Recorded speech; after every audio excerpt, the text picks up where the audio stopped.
জার্মানির বিশ্বকাপজয়ী সাবেক তারকা ফুটবলার মেসুত ওজিল কক্সবাজারে উখিয়ায় রোহিঙ্গা ক্যাম্প পরিদর্শন করে রোহিঙ্গাদের সাথে ইফতার করেছেন।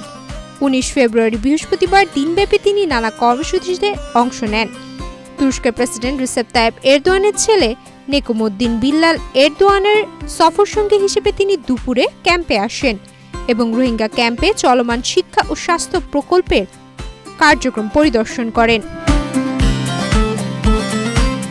রোহিঙ্গা ক্যাম্পের মাঠে মংডু ও বুথিংডাংয়ের মধ্যকার প্রীতি ম্যাচ উপভোগ করেন ওজিল।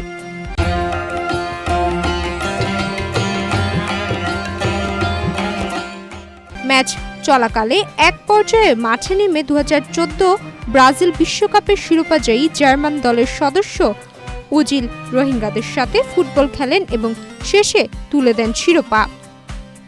সন্ধ্যায় তুর্কি সরকারের সহযোগী সংস্থা Turkish cooperation and coordination agency পরিচালিত কিচেন সেন্টারে রোহিঙ্গাদের সঙ্গে প্রথম রোজার ইফতার করেন রিয়াদ মাদ্রিদ ও আর্সেনালের সাবেক ফুটবলার মেসুত ওজিল সহ তুরস্কের প্রতিনিধি দল।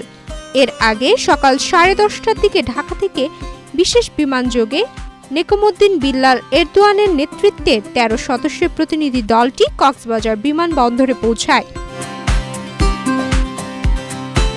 কক্সবাজারের জেলা প্রশাসন মোহাম্মদ মান্নান ও police super ANM Sajedur Rahman এ সময় তাদের স্বাগত জানান। পরে শহরের শরণার্থী ত্রাণ ও প্রত্যাবাসন কমিশনারের কার্যালয়ে RRRC ও অতিরিক্ত সচিব মিজানুর রহমানের সাথে মতবিনিময় সভা অনুষ্ঠিত হয়। সভা শেষে সাংবাদিকদের সাথে কথা বলেন নেকুমুদ্দিন এরদোয়ান।